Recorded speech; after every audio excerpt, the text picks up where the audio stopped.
Some people say, well, drones of that size could not have flown all the way from Ukraine. They must have been launched inside Russian territory. Well, I don't know if that is true or not.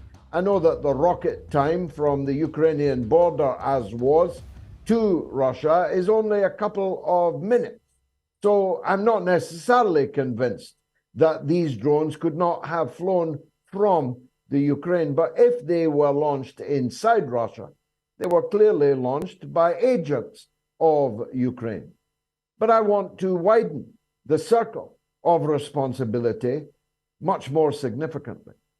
Blinken, the Secretary of State for the United States of America, said that he absolutely could not verify that these two drone weapons had landed on the Kremlin, even while the rest of us were watching it on screen. I don't know if it made terrestrial television, but it made everybody else's screen light up at the moment that it did so. I was woken and told to get onto my screen and saw it actually happening, but Blinken absolutely could not verify.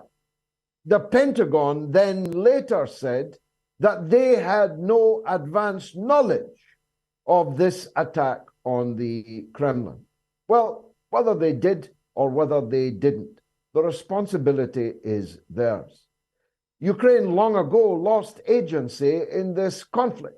Ukraine is not in a position to make a peace settlement, as we all know, as Boris Johnson was sent to remind them.